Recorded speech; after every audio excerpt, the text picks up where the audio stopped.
Good morning class 6. Welcome to your social studies class. Today we are starting with our topic universal adult franchising. तो देखिए बच्चों,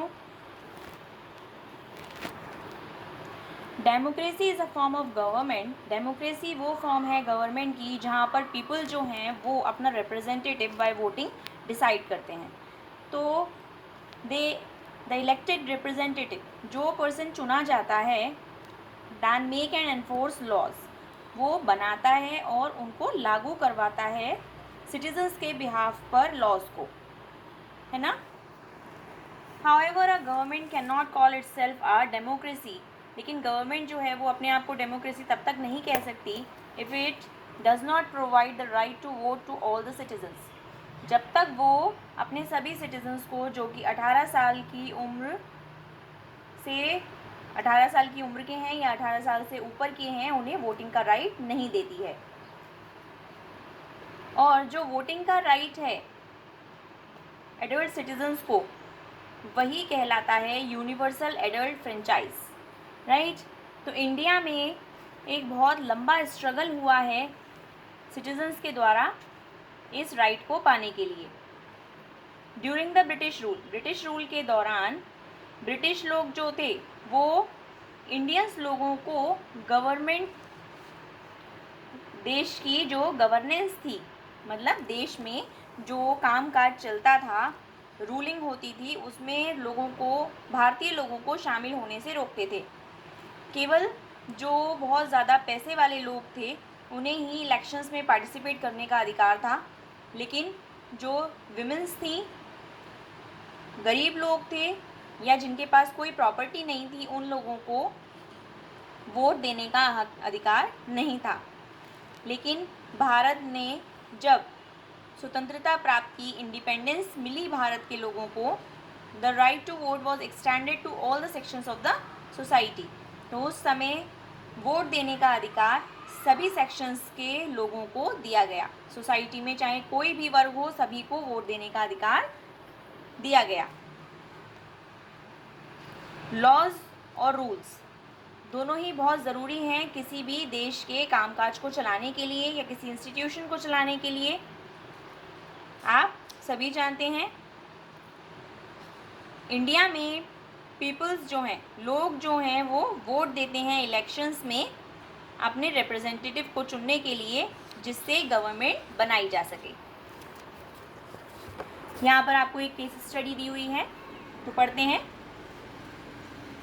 आज के समय में ज़्यादातर जो डेमोक्रेसीज़ हैं वहाँ पर जो लेडीज़ हैं, औरतें हैं, उन्हें वोट देने का अधिकार है. लेकिन पूरे संसार में पहले जो वुमेन्स थी, उन लोगों ने बहुत ज़्यादा स्ट्रगल किया है ये राइट पाने के लिए. शुरुआती दिनों में, अर्लियर डेज़ में, वुमेन्स को बहुत इन्फीरियर समझा जाता था, मतलब आदमियों से नीचा समझा जाता था और उनको केवल घर के कामकाज या बच्चों को संभालने के लायक ही समझा जाता था. लेकिन फिर कुछ जो लेडीज़ थी, औरतें थीं, उन्होंने इस चीज़ को, इस भेदभाव को चैलेंज किया, चुनौती दी और उन्होंने डिमांड किया कि उन्हें भी वोट देने का राइट होना चाहिए. और इस तरीके से शुरू हुआ विमेंस सफ्रेज मूवमेंट.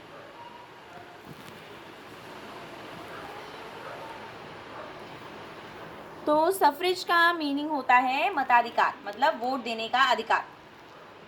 और जिन वुमेन्स ने इस राइट को मांगना शुरू किया उन्हें बोला गया suffragettes. The women suffrage movement reach its highest during the first world war. और ये जो मूवमेंट था, वुमेन सफ्रेज मूवमेंट, ये सबसे ज़्यादा मजबूत कब हुआ? फर्स्ट वर्ल्ड वार के दौरान.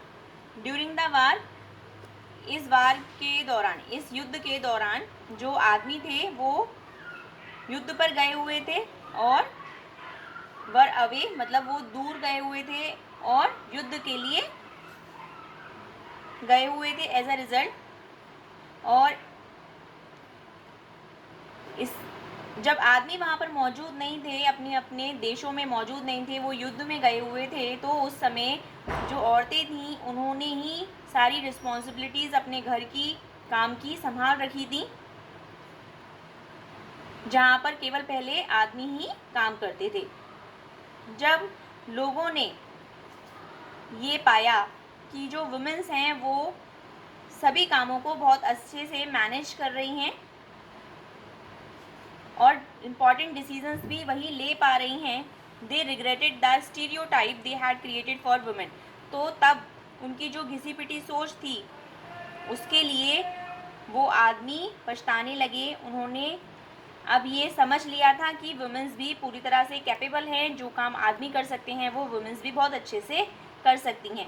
As a result women movement for their right gain strength, और इस तरीके से जो अपने हक के लिए आंदोलन चलाया जा रहा था उसको बहुत मजबूती मिली, और जो लेडीज़ थीं, औरतें थीं, उन्हें वोट देने का अधिकार यूएसए में मिल गया। 1920 के दौरान यूके में उन्हें ये राइट 1928 में मिला। इस तरीके से वुमेन सफरेज मूवमेंट भी एक बहुत महत्वपूर्ण क्रांति थी वर्ल्ड में, जिससे वुमेन्स को बहुत मजबूती मिली। Okay students, we will meet in next class. Till then bye.